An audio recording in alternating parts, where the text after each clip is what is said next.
story of the kings and queens of England is more surprising than you might think. It's a fine drama, 1,000 years of tales of lust and betrayal, of heroism and cruelty, of mysteries, murders, tragedies, and triumphs. But there's more than that. For example, one of the most reliable chronicles describes how a king of England proposed adopting Islam as the national religion. This episode, the first of 6, includes that tale. It tells the story of the English crown from 1066 to 1216, from one French invader, William, to the next, Louis. Yes, Louis. Another surprise. A king of England who's pretty much disappeared from history. It's easier to say where the history of the English monarchy ends than where it begins. It ended on the 14th of October 1066, here at what became Battle Abbey on Senlac Hill near Hastings. We all know that this was where Harold was killed and replaced by William the Conqueror, and Harold was the last Englishman to be crowned king. From then on, the sovereign would always be from a foreign family, right down to Queen Elizabeth II.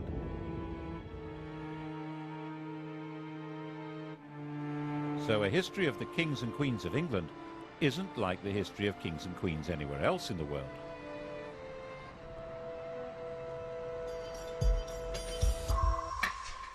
What happened here on that October day started a completely new history, which is why it's the one date in history that everybody knows.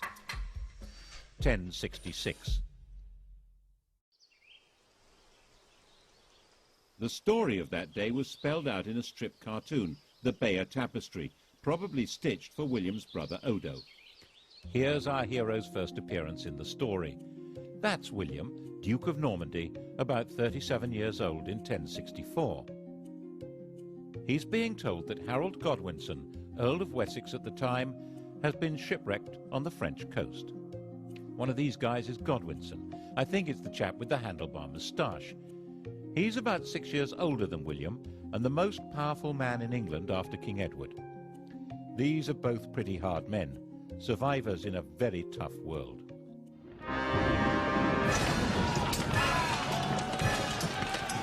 William spent his whole life fighting for survival and was good at it.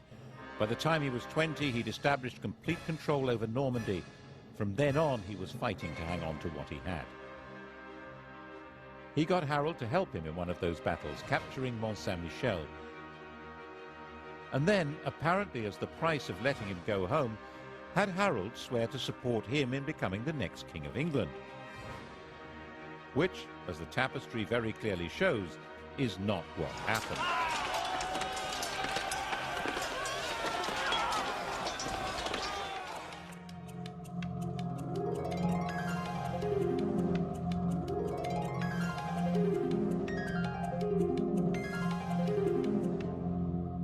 When old King Edward died, Harold, as we all know, had himself crowned instead. Actually, to be a bit more precise, he had himself elected king. The crown of England in those days was not inherited, but awarded. In William's view, this had all gone very badly wrong, so he set about putting it right. The Norwegian ruler, Harald Hardrada, took a similar view. There was an old Norwegian claim to England, which he decided to revive by launching an invasion of his own. Their two fleets arrived within a few days of each other, one in the north of England, one in the south. Both fleets were probably about the same size, about 500 ships. King Harold rushed north and destroyed Hardrada's army. Only about 34 ships made it back to Norway. Then he rushed south, and this time, of course, he failed to pull it off. We don't know for sure that the man with the arrow in his eye is Harold, but he certainly died at the battle. He and his axe-wielding, spear-carrying army of Danish and Anglo-Saxon noblemen were simply swept away. In their place were the new rulers of England, Normans on horseback, and William was their master, master of the country. He owned it.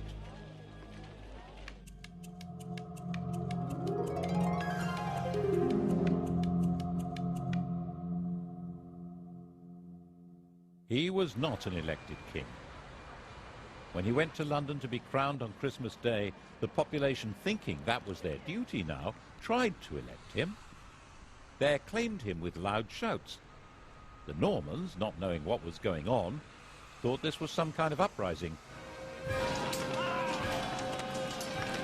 They rushed out of Westminster Abbey and burned London down. England had become a new kind of kingdom, one which was owned lock, stock and barrel by its king. The story we're telling through this series, the story of 1,000 years of English history, is the story of this alien conqueror and his successors to the throne. It's the story of how they changed England and changed with it, eventually turning into puppet rulers, symbols of power they cannot wield, and how in that transformation they survived through tides of revolution and republicanism, so that today, while they're not quite the only surviving royals in Europe, they alone still lay claim to majesty. Now, how did that happen?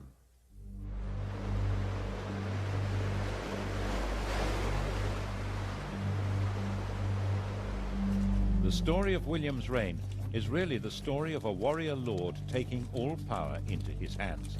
He confiscated all the privately owned land in the country. Its new occupiers were tenants of the king, bound to him.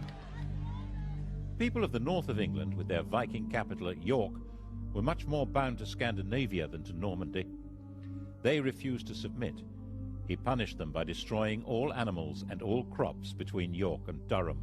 According to the chronicles, he celebrated Christmas 1070 in the ruins of York.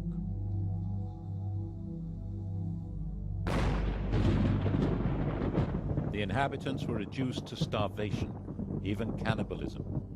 16 years later, when all the land in England was accounted for and valued in his Doomsday Survey, there were places in Northumbria that were still utterly worthless. The church, too, was made Norman, and old Anglo-Saxon ways crushed. At Glastonbury, archers were stationed inside the abbey, and orders given that the old chants should be replaced by new ones from France. 21 monks were shot. And yet there were limits to his power. A few thousand Normans, most of them not even understanding the language of their new country, couldn't run the place. They needed the English to keep everything working, and William understood that perfectly well. His coronation, he made an oath to uphold the laws of King Edward, to uphold good law and renounce bad. The old courts would continue to function, and old traditions would normally be respected. This oath would become fundamental to the coronation of any king. The question, though, would be who got to wear the crown?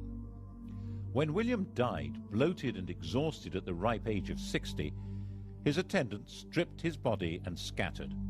What mattered now was who would hold the land he'd conquered, and how. It had all been his, and it was he who decided. On his deathbed in Normandy, he handed out the spoils.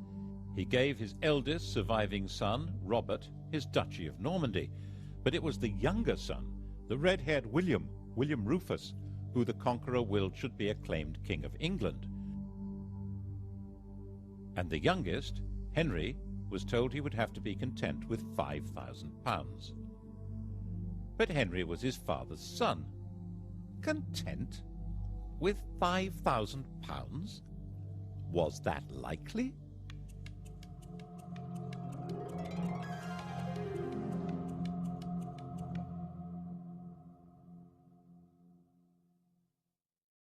The key to the plotting that followed was that, of course, none of the brothers was content.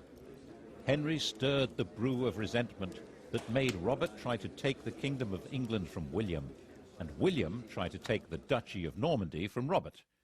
And Henry was always changing sides, weakening them both. Eventually, Robert, tiring of the whole struggle, decided it would be more satisfying to fight Saracens than his brothers, and went off on crusade. William was now secure and powerful, and Henry changed his policy. He was now William Rufus's very best friend. The Bishop of Lincoln later said that when Henry praised anyone, he was sure to be plotting that person's destruction.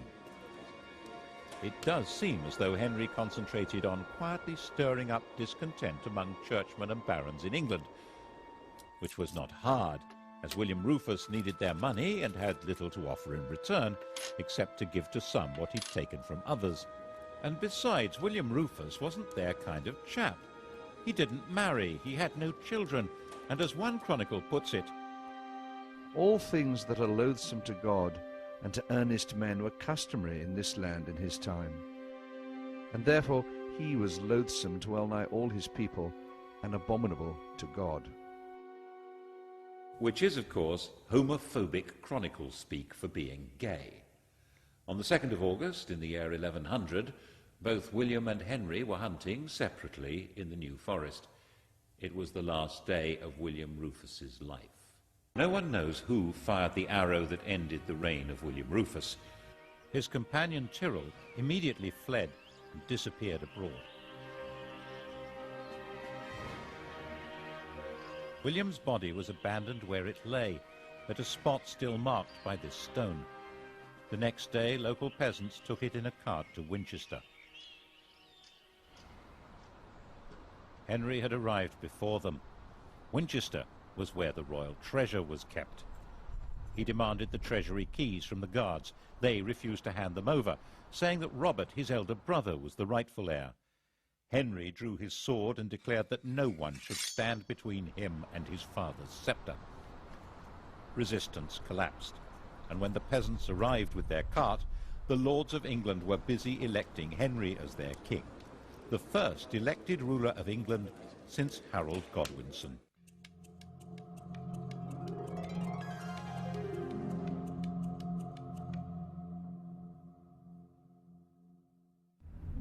The Bishop of Winchester refused to give the corpse a Christian burial. Out of respect for his royal status, William Rufus was nevertheless interred under the cathedral tower, and when that collapsed a few years later, everyone said, "Told you so." Henry's coronation at Westminster was an attempt to ensure his authority to rule. He was 32 years old. His father had won the country by force of arms, and his barons backed him for rich rewards. But why would anyone want a king now? Alongside his sanctification by the church, he issued a charter promising that he would not overtax the church or his tenants-in-chief, and that they must treat their tenants as he treated them. He claimed that the crown changed his nature. He was no longer an ordinary human being. As the anointed king, he held special, divinely granted powers. His touch was supposed to cure scrofula, swollen neck glands from tuberculosis. This magic power, which became known as touching for the king's evil, was practiced by English monarchs for the next 700 years as proof of their divine authority. He also quite smartly understood that it was a good idea to promote new people to positions of power. Those who were already great barons didn't need a king, but men on the make would support him. By the time Robert was able to mount a challenge to Henry, it stood no chance. He agreed to recognize Henry as King of England in exchange for a pension. Of course, it didn't last. Henry ended up invading Normandy in 1106 and imprisoning his brother for the rest of his life. This is his tomb in Gloucester Cathedral. The question of who was entitled to succeed to the crown was still, when you came down to it, a matter of brute force. But Henry's victory had a profound symbolic meaning, because it changed the status of the English crown. Under his father, England had been a property seized and owned by the Duke of Normandy. Now, Normandy was a property seized and owned by the King of England. Henry was a naturally cheery person.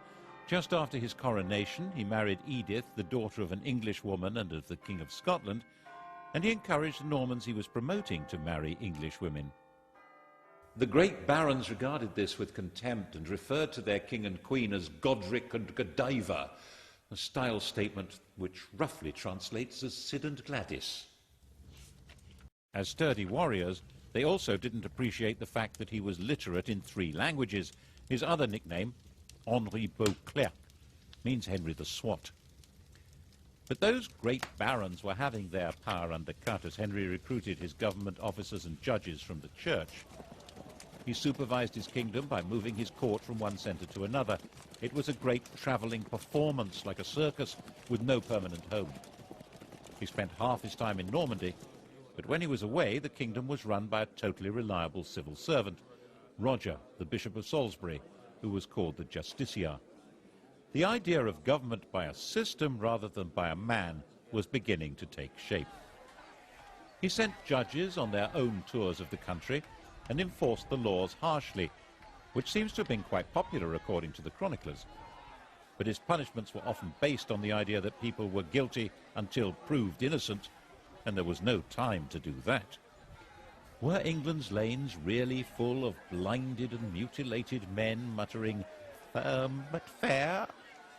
You'd think so from the sources we have. They liked a strong king. And he managed to keep the treasury well stocked with money, which meant he could buy loyalty when he needed to. The key to this was his system for checking his income. Twice a year, sheriffs and royal officials from all over England had to bring their money to be counted by being shunted around in piles on a checkered cloth like a chessboard. Checked. It was called the Exchequer. The system worked so well that the cabinet minister in charge of the nation's finances is still called the Chancellor of the Exchequer, and we still use paper chitties called cheques. By a combination of force and diplomacy, he controlled and to some extent colonized Wales. Relations with Scotland were fine. 3 of his wife's brothers became kings there. England was becoming a peaceful, stable and successful kingdom.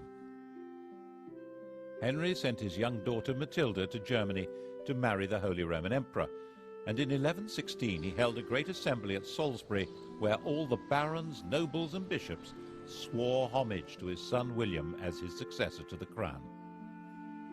In 1120, young William was a star, an enthusiastic warrior, a keen huntsman and the heir apparent.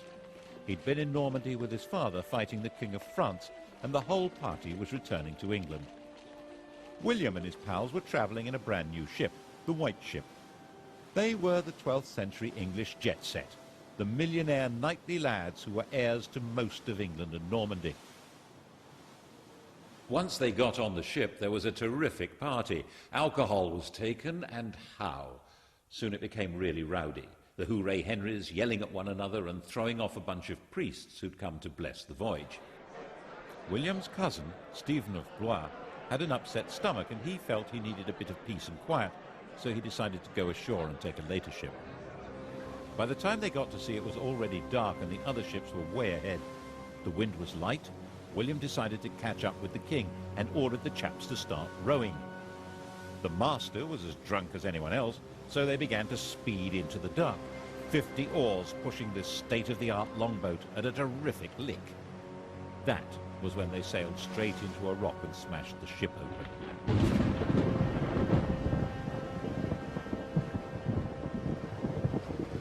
The rock off Barfleur was a well-known hazard to navigation. The cries of the drowning company were heard on shore and on the king's ship, but everyone thought the party was still in full swing. In fact, the future of England had just been destroyed in the equivalent of a drunken car crash.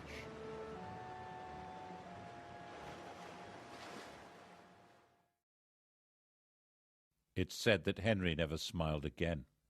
You can see why. 6 years after the fatal crash, not knowing what else to do, Henry obliged the barons, nobles and bishops of England to swear fealty to his daughter Matilda as his successor, just as he'd had them swear to his son. But there was, of course, a huge difference. No woman had ever ruled in her own right in either England or Normandy. Her husband, the Emperor, was dead, but for strategic reasons he had Matilda marry the son of the Count of Anjou. This was not a family with a power base in England.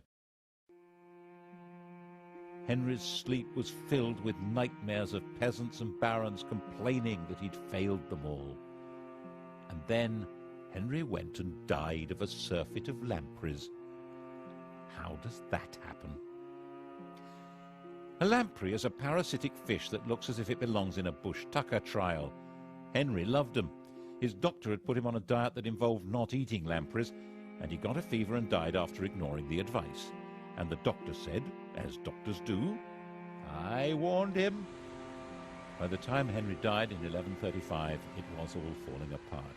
He was 67 years old, and he'd gone a long way towards defining the job of a King of England. But the fundamental problem, who was entitled to that job, had still not been solved.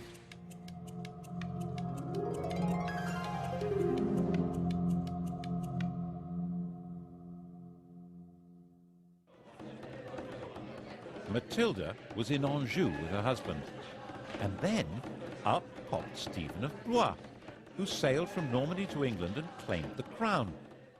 Stephen, who'd been saved from drowning on the White Ship by an urgent need for a lavatory. He was the son of Henry's sister, a legitimate grandson of William the Conqueror. He'd also been the leading baron to swear fealty to Matilda as the heir apparent, but that was then, and this was now. He was 38 years old, backed by his very tough mother, and one of his brothers was the Bishop of Winchester, with the keys to the royal treasury. The wife of the Count of Anjou was not a popular choice with the barons. Stephen was a Norman. Besides, he seemed a malleable sort of chap, brave enough and high-spirited. He was also generous, courteous and affable, and would probably do as he was told, which was, of course, a recipe for disaster. Stephen was crowned by the Archbishop of Canterbury at Westminster on Christmas Day 1135. He issued what was now the traditional coronation oath, promising to respect the old laws and be nice to everyone. According to the Anglo-Saxon Chronicle, when they saw that the king was a good-natured and kindly man who inflicted no punishment, they committed all kinds of terrible crimes. All had done homage and sworn oaths of fealty, but none were kept. Meanwhile, Matilda was enraged and, of course, had her own supporters. England was moving rapidly to civil war. Stephen was insecure. He surrounded himself with people from near Blois, Flemings, which didn't go down well with the barons. He bought loyalty until he'd emptied the treasury, and then began confiscating property so that he could pay his supporters. By the time Matilda landed to claim her throne in 1141, Stephen was trying to put down rebellion after rebellion. He was a brave, even ferocious fighter, but his support melted away, and he was captured in a battle at Lincoln. Stephen was Matilda's prisoner. A church council declared that he was deposed by the manifest judgment of God, and recognized Matilda as queen. Matilda proceeded to Westminster and was all set to be crowned. And then something went peculiarly wrong. Something that carries an extraordinarily clear message about the job of being the monarch of England. All Matilda's understanding of monarchy had been learned in Germany, where she'd been empress since she was 12 years old. She had been popular and successful there. After the emperor's death, when Henry I had brought her back to England, some German princes of the empire followed her to demand her back as their sovereign. But the sovereignty she had learned was absolute power. The emperor's will was law. The only possible higher law was the church. That was not how it worked in England. Even the conqueror had promised at his coronation to respect the laws of England. But Matilda flatly refused. She didn't need a coronation to be queen. In her view, she already was. She behaved imperiously, which might mean magnificently in German, but meant intolerably in English. And when the citizens of London petitioned her for a renewal of King Edward's laws, she not only refused to listen, but demanded a heavy tax from them. So they threw her out. Stephen was released from prison and resumed his battered kingship. In fact, he had a second coronation. Matilda roamed around the Midlands and the West Country fighting for a throne that she was entitled to, but could never have. In 1143, just before Christmas, Stephen finally had her trapped and starving in Oxford Castle. But unbelievably, Matilda and 3 knights got away. It had snowed, and that night, dressed entirely in white, they dropped over the walls to the frozen water below. They moved, silent and invisible in the fresh snow, right through Stephen's camp. It was another 5 years before Matilda gave up and returned to Normandy. But she simply handed the torch to her son Henry, who came to England when he was 16 to carry on the struggle. And so the fighting went on, year after year, and the country was in effect without law and without government. As the Anglo-Saxon Chronicle said, castles were filled with devils and evil men. Christ and all his saints were asleep. Stephen naturally intended his own son Eustace to succeed him, but in 1153 both Eustace and Stephen's wife fell ill and died. Stephen had had enough. At the end of the year, Stephen and Henry rode together into London. There the king proclaimed a new foundation for the kingdom. Henry was now his own adopted son and would be his successor as King of England. Although Stephen would remain king for life, Henry would take over the government immediately.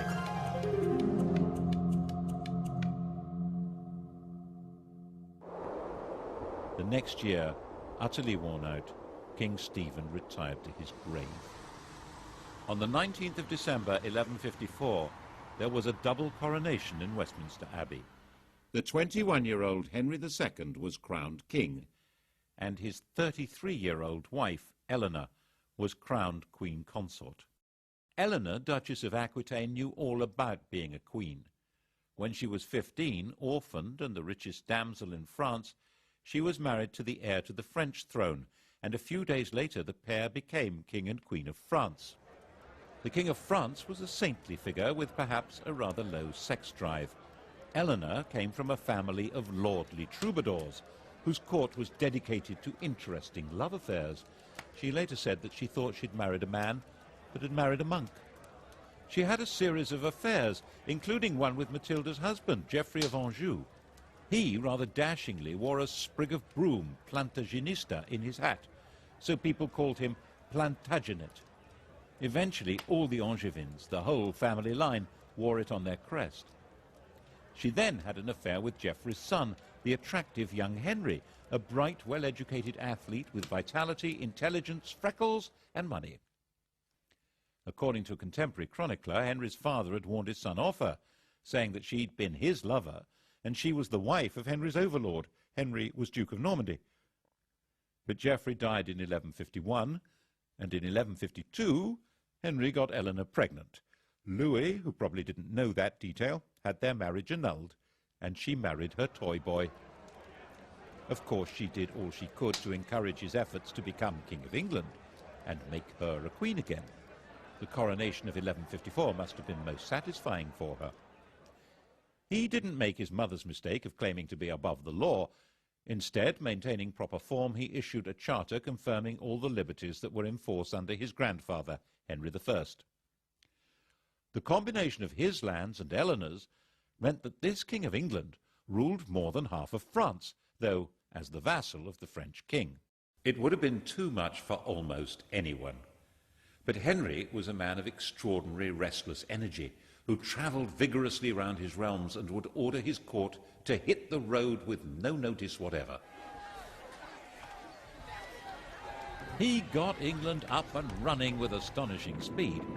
He had all newly built castles destroyed so that individual lords could not stand against him, and got the law functioning again. He organised government into ministries, with the Chancellor of the Exchequer playing the role we would now recognise as Prime Minister. The chap in question was the son of a London merchant. He was Henry's closest friend and colleague. They joked and drank together, and he lived as the greatest lord in the country, Thomas Becket.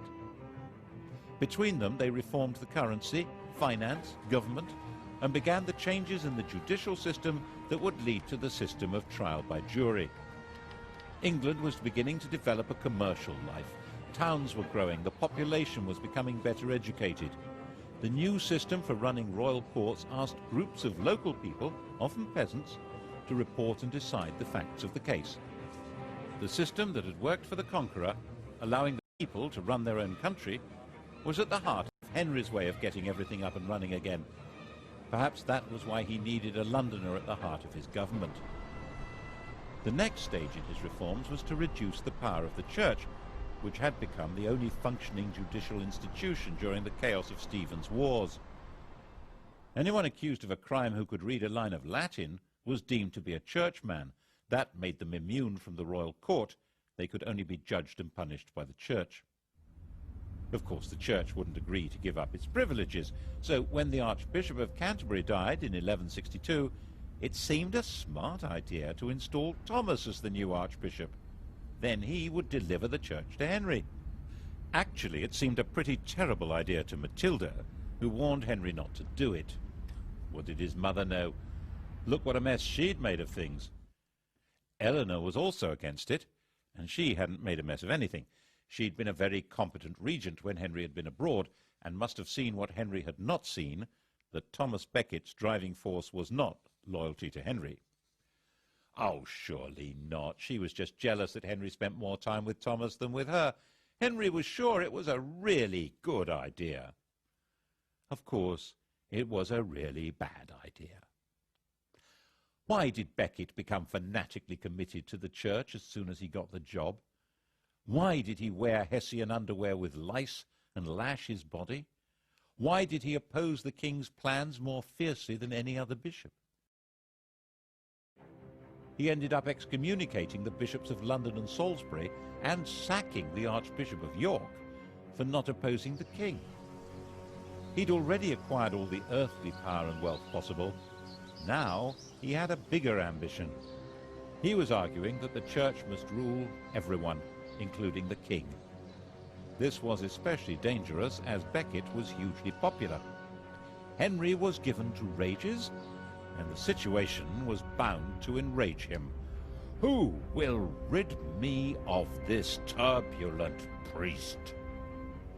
On the 29th of December 1170, 4 of Henry's loyal knights did just that. Slicing off the top of his head at the altar of his cathedral, in the words of an eyewitness, the red of the blood mixed with the white of the brains, like white of the lily and the red of the rose. This was shocking. Henry had to distance himself from Becket's murder and win the hearts and minds of his subjects.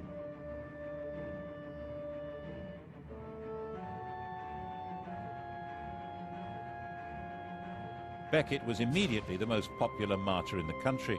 100,000 pilgrims flocked to the site of his death. He would obviously be made a saint as soon as possible. The danger, of course, was that the Pope would excommunicate Henry and pronounce an anathema against him as the murderer of England's primate. The population would turn against him in England, and the King of France would seize his vast lands across the Channel. Henry immediately fasted, went into extravagant mourning, and then did penance. Prostrating himself before the Canterbury altar, he was publicly lashed by a monk.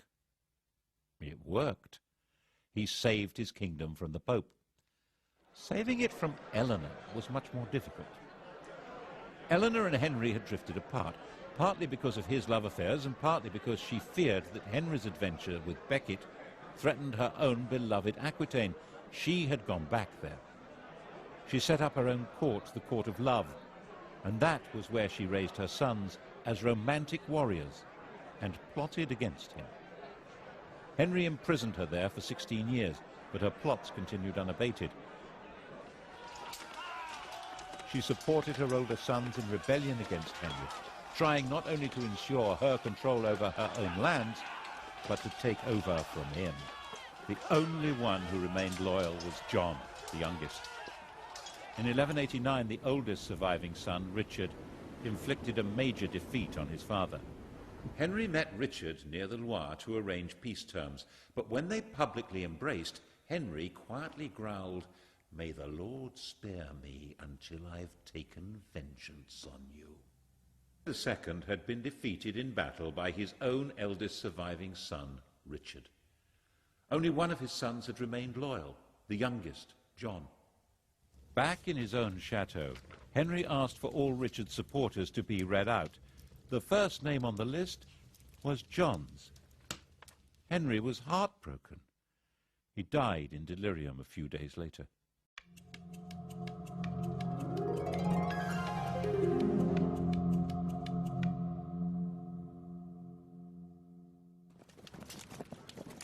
Eleanor's imprisonment was over. Henry had recognized Richard as his heir, and Richard intended Eleanor to rule England. He had more important things to do. Crusade.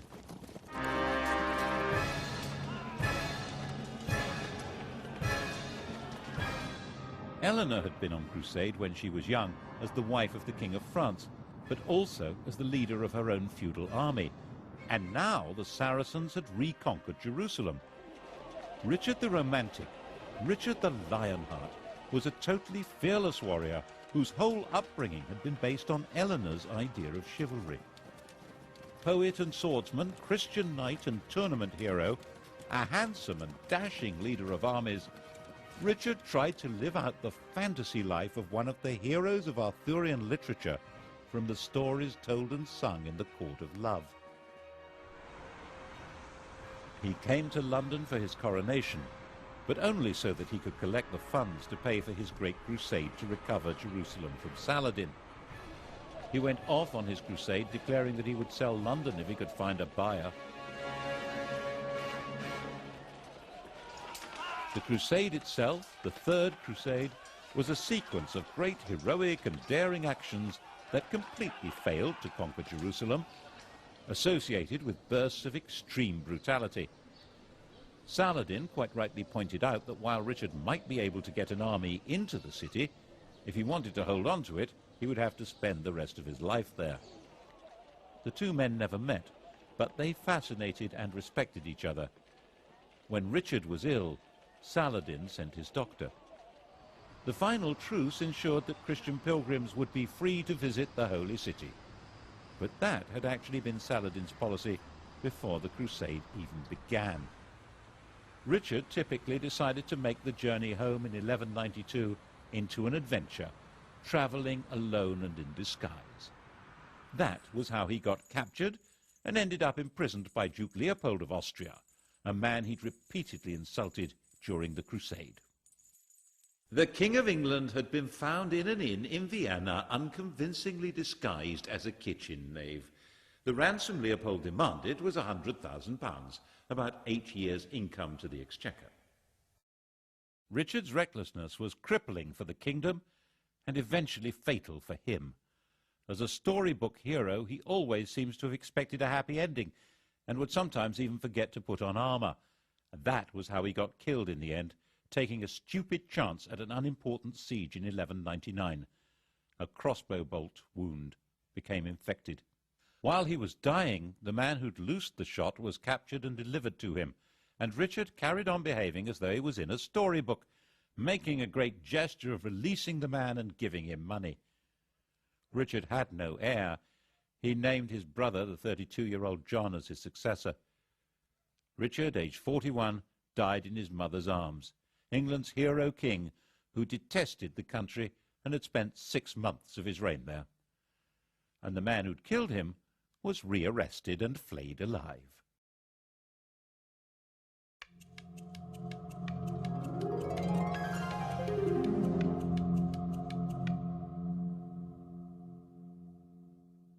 His little brother John was never meant to be king. His father had called him John Lackland because there was originally no part of the huge Angevin empire left for him. And the 3 problems that lurked at the core of monarchy in England now became crises. How did succession work? What was the balance between the king and the church? And what legal limits existed on royal power, especially when it came to taxes? To begin with, was he really Richard's proper successor? One of his elder brothers, Geoffrey, had died leaving a son, Arthur, and there were barons in Anjou and Maine who argued that this 13-year-old was the proper successor. They were supported by Philip, King of France. The only way to settle a succession dispute was by violence, so John went to war. His men captured the boy, and he was never seen again. It was generally believed that John drowned him, which was the wrong way to solve the problem. It guaranteed that Arthur would not be king, but it left a very nasty smell. It didn't stop the King of France from keeping the war going, and by 1205 John was driven out of most of France, including Aquitaine and even Normandy. The issue of church power also came up again, It was John's bad luck to be confronted by an exceptionally militant and aggressive Pope, Innocent III. Innocent maintained that kings had to submit to popes. When the Archbishop of Canterbury died, Innocent announced that Stephen Langton, who happened to be English, was the new Archbishop. John refused to accept the Pope's man. Rome wouldn't give ground, and neither would John. In 1209, the Vatican excommunicated the King of England and his whole kingdom. Back in England, John attempted to carry on regardless. The Pope declared John deposed, and that anyone who even spoke to him was excommunicated. According to one chronicler, John decided at this point to join the enemy. In 1213, he sent a delegation to the Emir of Morocco, offering to adopt Islam and turn England into an Islamic country in return for protection. That would have turned history upside down. Is it true? The Emir, according to the story, told the envoys not to be so silly. In fact, John was reduced to total surrender. The Pope demanded that he submit himself as a vassal of the Church, and that England should become a papal fief instead of a sovereign kingdom. So in 1213, Stephen Langton, the new Archbishop of Canterbury, took up his post as a representative of the new overlord of England. In that capacity, he decided to sort out the third issue, the limits of the king's power over his subjects. Barons were now virtually an organized political party. This is the seal of the Barons of London. Langton presented them with a charter issued by Henry I and suggested that they demand something along the same lines but a bit clearer. The Magna Carta. This famous document was signed in June 1215. John and Richard had both tried to meet their costs by massive increases in feudal dues and legal charges, and most of the Magna Carta is an effort to reverse these.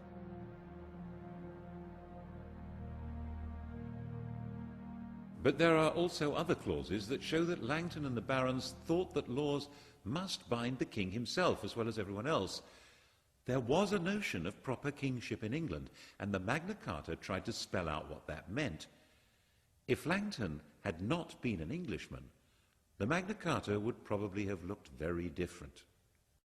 And it was certainly incomprehensible to Pope Innocent, who saw it as a baffling and immoral limitation on the absolute power of the feudal Lord of England, who was, of course, himself. So Innocent issued a papal bull excommunicating anyone who stood by or tried to carry out Magna Carta, and Stephen Langton found himself suspended from his job and recalled to Rome. And John marched through England at the head of an army composed largely of foreign troops, crushing the barons and destroying their property. And that's why the barons went to France and got a new king of their own, Louis, the son of the King of France.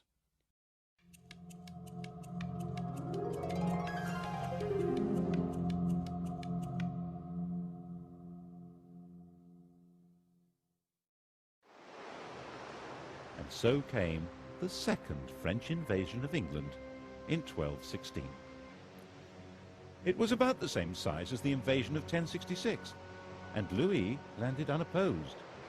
He was greeted with general enthusiasm and was hailed as King of England in a high mass at St. Paul's Cathedral. He set up his own government, and his army began its pursuit of John's dwindling forces. John was assembling an army to stage the great final battle, and was travelling along the seashore from Lynn to Lincolnshire. A miscalculation of the tide was all he needed. His whole baggage train was washed away, including his treasure and the crown jewels.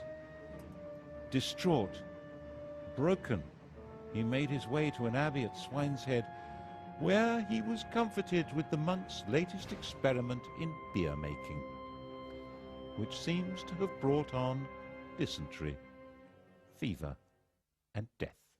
Louis I and last The king no one's ever heard of now controlled most of the country, but the story of what happened to him and how his memory was erased has to wait for the next episode.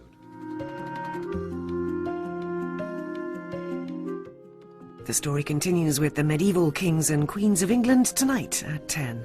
And to find out more about Thomas Becket's life and murder, Sky Digital viewers press red. Coming up on UK TV history, decisive weapons. What a difference the T-34 tank made to Soviet fortunes in World War II.